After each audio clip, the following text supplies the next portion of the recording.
Metropolitan Police revealed that only 10% understood the new Met for London programme. 10%. And that's after 2 years. Can I bring in Assemblymember Boff? This is like déjà vu, isn't it, Mr. Mayor? How effective were your actions in 2022 when we had a similar scandal? Well, it's worth looking at what's happened since 2020, but also the response now versus 2022. He'll remember back in 2022, when I lost confidence in the Commission, I was criticised by Conservatives for doing so. In fact, the Conservatives summoned myself and Tom Windsor before the Police and Crime Committee on more than one occasion and refused to accept serious problems in the police service. I'm hoping this time there'll be a difference from the Conservatives. Also a big difference from the response of the current Commissioner to the previous Commissioner. And what's happened since 2022, there's at least 10 things I could set out that are different. There are now 200 officers who are employed to proactively uncover and deal with wrongdoing. Since 2022, there have been 1,500 officers who have been exited and staff from the police service. Operations Dragnet, Trawl, Onyx and Assure have led to the departure of hundreds of individuals due to vetting issues. We've also have internal reporting of wrongdoing has trebled since 2022. It's now more difficult to be a police officer. Previously, the vetting led to a 5% rejection of officers who want to be officers. Now it's 11%, a big difference from then. Since then, all 40,000 police officers and staff have received bespoke training on the values expected. We've invested £12 million from City Hall in a leadership academy, incredibly important in terms of supervision of officers. We drafted a private members' bill to address the issue of the need to reform police misconduct and performance framework, and I'm really pleased this government has taken on board the changes we asked for in the Veteran Regulations 2025 and the amendments which are really important. There is now a presumption of dismissal for proven gross misconduct. Serious criminal offences now automatically amount to gross misconduct, a presumption of accelerated hearings for former police officers, and chief constables, because of our lobbying, now have a right of appeal to a police appeals tribunal. And the final point in answer to the really serious question raised by the member is he should compare and contrast the response of this Commissioner once he discovered wrongdoing versus the attitude of the previous Commissioner when we discovered wrongdoing. So did your actions work? Well, there are 15,000 officers and staff who have been kicked out of the police service because of our actions. There is now a culture where whistleblowing has more than doubled. You've seen a situation now where, because of our actions, this Commission understands the importance of taking firm action fast. I can't share with the committee yet, with the Assembly yet, some of the changes that he'll see in the next few weeks, but he'll see in the next few weeks examples of the difference we've made in the form of what the IPC will be doing and what happens subsequently. As a result of, I mean, you used Charing Cross Station as a reason for getting rid of the previous Commissioner. Who should we get rid of now?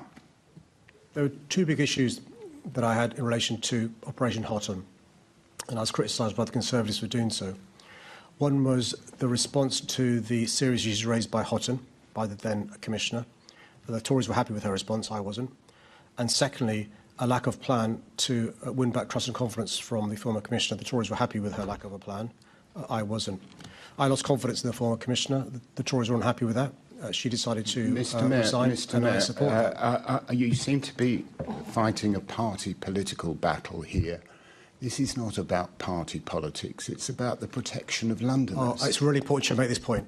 Had it been for the Conservatives, the former Commissioner will still be in her job, and things have got worse, not better. It is really important to explain to Londoners the difference that's been made because of leadership from the current Commissioner and his new team and from City Hall. And I won't resile from ensuring Londoners get the police service we deserve rather than one that is institutionally racist, sexist and homophobic. Who knows within the police service that things have changed? Well, the 1,500 former police officers and staff will be Exhibit A, that things have changed. The 200 additional officers in the Professional Standards Directorate are Exhibit B, that things have changed. The speeding up of disciplinary hearings is Exhibit C. The fact that we now have officers trained in leadership and supervision is Exhibit E. The fact that you've got a situation now where every police officer and staff knows what is expected of them as Met Police officers is different to what it was before. The fact that we have a situation where officers are coming forward reporting other officers is also incredibly important. It's now more difficult to join the police service than it was before.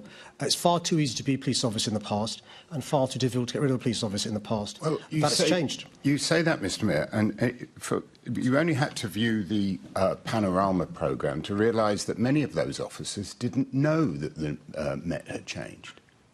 They did not know the Met had changed. And actually, you go on about internal reporting, and it took somebody from another police force to report the appalling behaviour of somebody at Charing Cross. So, are you sure police officers know that the Met has changed? Because those police officers didn't. Well, I think what the BBC programme exposed, and I commend the work of the investigative journalist, is because of the cultural issues that Gareth Roberts and I just discussed, officers are now doing things away from when they know they'll be seen. He will have also seen those officers who are unwilling to condone or take part in the behaviour that is unacceptable. One of my concerns is why whistleblowers didn't come forward in Charing Cross Police Station in the most recent example, why those officers didn't have the confidence to do so. And that's some of the issues that the Commission will be looking into. Mr Mayor, these are very weak excuses. The last staff survey of the Metropolitan Police revealed that only 10% understood the new Met for London programme. 10%. And that's after 2 years of 2 years later from the previous Charing Cross crisis. And only 13% have confidence in the Met leadership. I would suggest to you that the changes you put into place last time just haven't worked, and Londoners are going to suffer. And finally, before I go, because I'm up against time, are you convinced that women will be believed when coming forward with accusations of violence and rape? Well, the members referred to a police-fed survey. I mean, I'll give them examples of some of the changes taking place, because it's a serious issue, and I'm sure it'll give me time, because it's an important issue, to explain some of the changes taking place. An inspector was dismissed in January 25 for what's been a member of a discriminatory WhatsApp group. A detective inspector was dismissed in May 25 for misuse of the Met Police Service system. A PC was found guilty of misconduct and given a final written warning in January 25 for use of an offensive term. Another PC was convicted of common assault following his arrest of a black woman. A sergeant was investigated in relation to his use of force. A staff member was forced to resign because of the way they dealt with a 999 call handler. There's a range of cases where the police have taken action against individuals, and there's been a cultural change as well. The time it takes for somebody against whom an allegation is made before it reaches a hearing has been accelerated. But more importantly, officers now know they can report misconduct and won't have the issues there were previously. And that's what's led to 1,500 police officers and staff being kicked out of the police service. Neither the Commissioner or myself accepts the current position, but there would have been status quo and no change at all if there had been the Conservatives in charge of police in London in 2020, 2022. In the end, the debate over the Met Police shows a force caught between significant reform and lingering distrust. The Mayor highlights major actions since 2022: stricter vetting, faster misconduct hearings, the removal of more than 1,500 officers and staff, and hundreds of new investigators dedicated to exposing wrongdoing. Internal reporting has risen sharply, and cultural expectations are now clearer than ever before. Yet critics point to a different reality.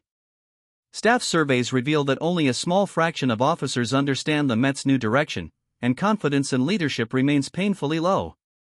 Panorama's findings show that some of the most troubling behaviors still happen out of sight, and whistleblowers still fear coming forward. The Mayor argues progress is real, but accepts that rebuilding trust will take time, consistency, and unwavering accountability. The struggle continues between reform on paper and change in practice, and the future of London's policing depends on closing that gap. Final question. Has the Met truly transformed, or are Londoners still waiting for the genuine change they were promised? Let us know your thoughts in the comments below.